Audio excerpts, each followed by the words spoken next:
Rais wa Jamhuri ya Kidemokrasia ya Kongo Felix Tshisekedi alikuwa kule Munich nchini Ujerumani, ambako alikuwa katika mkutano wa usalama na akazungumza kuhusiana na mgogoro wa DRC. Sasa miongoni mwa kile ambacho amekisema nimekipata hapa na ninanukuu kile ambacho alikisema kuhusiana na Rwanda, waasi wa M23 pamoja na mambo mengine. Alisema, ikiwa leo tunaruhusu nchi moja kuchora upya mipaka ya Afrika kwa nguvu, nani atakuwa wa pili? Ni eneo gani linalofuata litakalozozaniwa? Ni taifa gani litakaloathirika na athari za kitendo hiki hatari? Na ni wakati wa kuchukua hatua. Jamhuri ya Kidemokrasia ya Kongo ni taifa huru, na kama taifa lingine lolote huru, lina haki na wajibu wa kulinda uadilifu wake wa kieneo na kuwalinda raia wake. Kwa kuzingatia mashambulizi tuliyolazimishwa kuyapokea, tutatumia njia zote tulizonazo kurejesha amani na kuhakikisha usalama wa taifa letu. Nasema tena hapa, hatutokubali tena nchi yetu itumiwe kama uwanja wa vita kwa ajili ya tamaa ya baadhi ya majirani zetu. Hatutokubali tena rasilimali zetu za kimkakati ziporwe kwa manufaa ya maslahi ya kigeni, huku wengine wakitazama kimya wakifaidi machafuko haya. Kwa kifupi, ili kumaliza vita hii, viongozi wa dunia wanajua suluhisho. Kinachokosekana ni nia ya kisiasa kutekeleza vikwazo mahususi dhidi ya utawala wa Kigali. Wanaokaa kimya lazima wasimame na kuchukua hatua, kwa sababu kukaa kimya kunaweza kuwafanya waonekana kuwa washirika wa ukatili unaoendelea hivi sasa katika Jamhuri ya Kidemokrasia ya Kongo.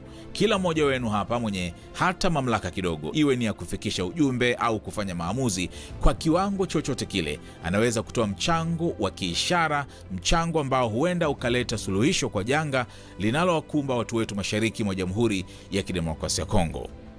Kuhusu uwezekano wa mazungumzo ya moja kwa moja na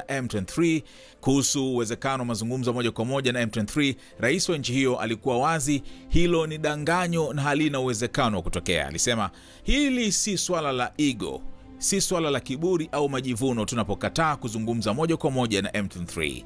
Kwanza kabisa, sababu ya msingi ni kwamba M23 imefanya mauaji halaiki kwa raia na imebomoa kambi za wakimbizi wa ndani ambako walikuwepo wanawake na watoto.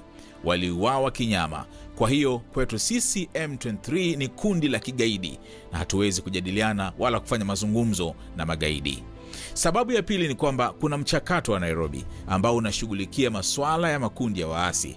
Kwa hivyo M23 ikiwa kundi la waasi linapaswa kushughulikiwa kama makundi mengine yote yaliyo ndani ya Jamhuri ya Kidemokrasia ya Kongo. Sababu ya tatu ni kwamba M23 si chochote wala lolote, bali ni kibaraka wa Rwanda. M23 ni kisingizio kinachotumiwa na Rwanda, lakini ukweli ni kwamba nyuma ya kundi hili ni jeshi la Rwanda linalopigana. Ushahidi wa hili ni kwamba katika mchakato wa Luanda nchini Angola tulijadiliana na Rwanda. Ikiwa Rwanda haikuwa na uhusiano wowote na mgogoro huu, mbona walikubali mwaliko wa msuluhishi kwa ajili ya mazungumzo na Jamhuri ya Kidemokrasia ya Kongo? Pia huu ulikuwa wakati wa kufichua sura halisi ya AFC, sehemu nyingine ya uasi huu. Sina hata chembe ya shaka kwamba upinzani uliochukua silaha na kuungana na Rwanda kutekeleza hujuma dhidi ya Jamhuri hauna haki yoyote. Ukweli ni kwamba waandaaji halisi wa mpango huu wanajificha, na mpanga mkuu wa njama hizi ni mtangulizi wangu Joseph Kabila, lakini hakubali wala kuwajibika kwa vitendo vyake. Kwa hivyo kuna pande mbili zinazoshambulia Jamhuri ya Kidemokrasia ya Kongo. Upande mmoja ni M23, kundi lililotupu kisera na kibaraka wa Rwanda. Upande mwingine ni AFC, kundi lililoundwa na Joseph Kabila. Hizi ndizo sura mbili za uovu unaotaka kuiangamiza Jamhuri ya Kidemokrasia ya Kongo, lakini hawatofanikiwa katika njama yao mbaya, kwa sababu watu wa Kongo hawatakubali.